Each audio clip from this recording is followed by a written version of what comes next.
It is a little weird when I think about it, just how my life has changed in the last few years.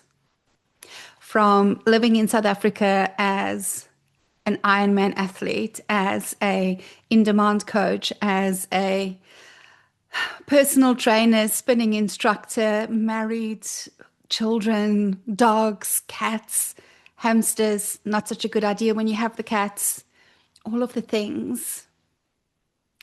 And having ridden my bike through some of the most exquisite lands that is available to you in South Africa, which is, by the way, a spectacularly beautiful country, to living a really calm, present life in New Zealand and looking back and thinking of who I am now and who I used to be.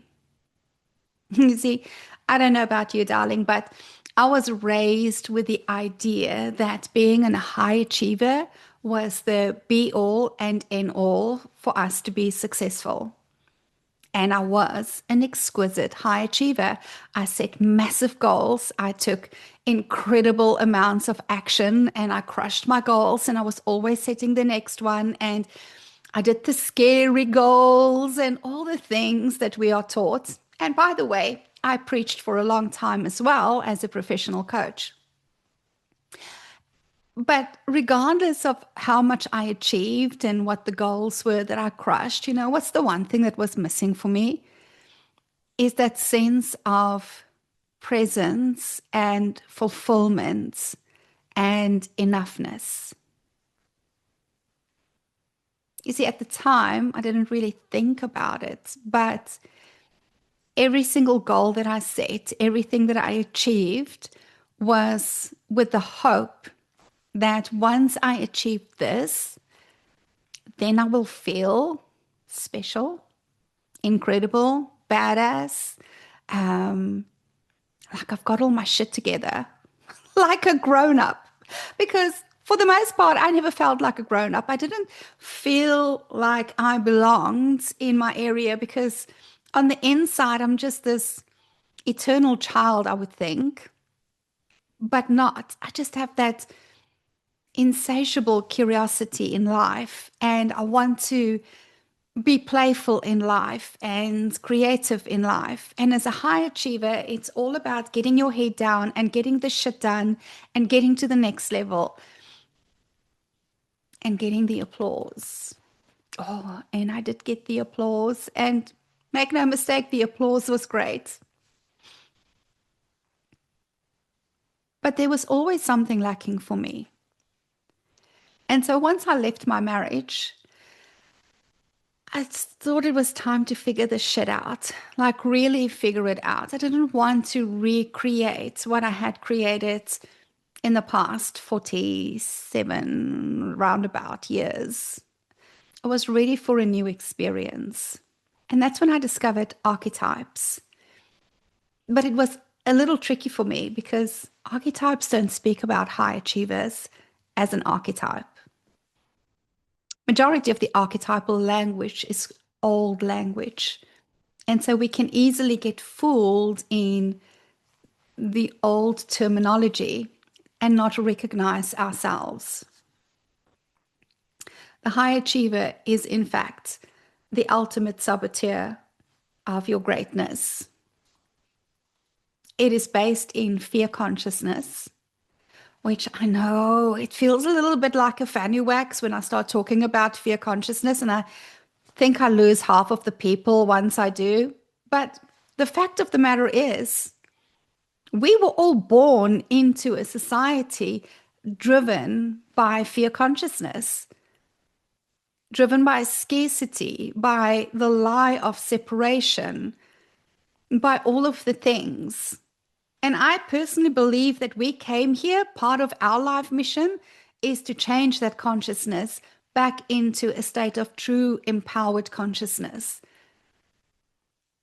It's one of the beautiful things about us Gen X babies.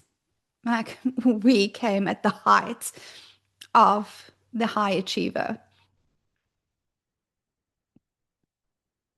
But you see, the high achiever, even if you study the Enneagram, the high achiever, the three, it runs on shame, the shame of not enoughness, that I have to prove myself worthy. I have to prove myself as good and good enough and deserving and all the things. But there is a disconnect for us when we are operating from the high achiever, and it robs us truly of the richness of life that is available for us. And as I continue delving deeper and deeper into the work and infusing it with psycho-spiritual principles and spiritual laws, I discovered the artist. And she was gifted to me, as most of my work is, in a moment of absolute clarity. And I knew that I was born an artist, and so are you. Now, let's just talk a little bit about the artist, because my new book that's coming out, The Artist State, when I put the name forward to the ladies in my world, on my mailing list and on the various social platforms, I received so much feedback that the word artist just doesn't resonate. That when you think of artist, you think of painting or singing or performing or whatever the case might be. And because you don't see yourself as that, you don't relate to the term artist. And maybe I'm lucky because I grew up as a dancer. And so for me, artist feels natural and beautiful and expansive. But what if you are the artist and the art? What if you are the creator and the creation?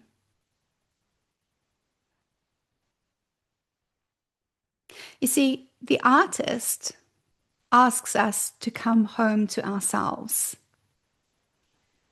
It is a consciousness of such delicious detail in everything in life. Full immersion. The artist takes radical self-responsibility and responsibility for the life that she is creating, living, and experiencing. Because experience is all we have. At the end of all of this, all we have is how we experienced life.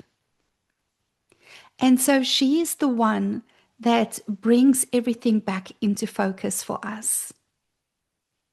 As we tap into the artist, we tap into what is in front of us right here, right now, in the 3D realm, as well as in the 4D realm, the realm of the imagination, the realm of energetic creation.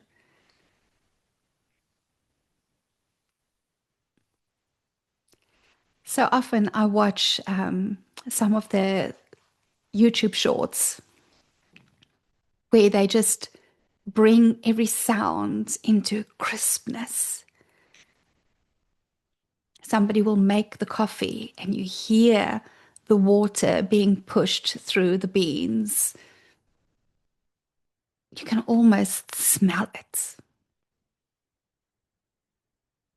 As I shifted out of the state of a high achiever and into the state of the artist, my life came back into focus and into the richness of the experience. My hearing sharpened, not attuned to the noise anymore, but attuned to whatever is happening in the present moment. Colors came to life again for me. Smell, oh, everything smells so much stronger than before. And when I create it with so much more clarity. The artist is the consciousness in which we experience life at its fullest form. And that's where the sense of fulfillment comes from. I've come to understand that this life experience is truly happening through us. If you've read my book, Mastering Self-Leadership, you will know that I speak greatly into life is not happening to us. It's not even happening for us. It is happening through us. And the artist just brings it even more into focus. So as you shift from fear consciousness of the high achiever into the empowered consciousness of the artist, your entire life experience changes. And it doesn't have to be hard. It doesn't have to take forever. Everything is just a choice at the end of the day. You see, the artist understands this. And so she gets to create her life and even her beliefs intentionally. Because it's not about what is it that I want to create? It's about how do I want to experience my next creation? How do I want to experience my next day? How do I want to experience this next moment? And when we start operating from a space of experience rather than a space of outcome, we allow ourselves to feel all of the feels. We allow ourselves to be truly present to this moment of life. Because no one experience is deemed better or more worthy than the other. The experience is the experience, all of it. Isn't that just beautiful and fantastic? So a lot of this work is what I do with the ladies in Women Reimagined. And if that's something that you're interested in, reach out to me and we can talk about it. But I do have a gift for you today, and that is the Unforgettable Women Calibration, which is a free resource. It's a beautiful meditation and a workbook to just help you remember who you truly are. Because you came here to have an unforgettable experience as an unforgettable woman. So why would you not just allow yourself to remember that and reclaim who you truly are? Get rid of all the noise. Living as a high achiever most definitely had its rewards on the outside. But living as an artist, it's the richest thing you will ever experience. And it is who you truly are, the artist and the art. So if there's one thing that I want you to take away from today, it's that it's not you, it's your conditioning. You were conditioned to be a high achiever, but who you are is an artist. If this video resonated, please like, share, and comment so we can get this message out to more and more women. Because this is our time of reawakening, reclaiming, and reimagining who we are in this lifetime. Until next time, cheers.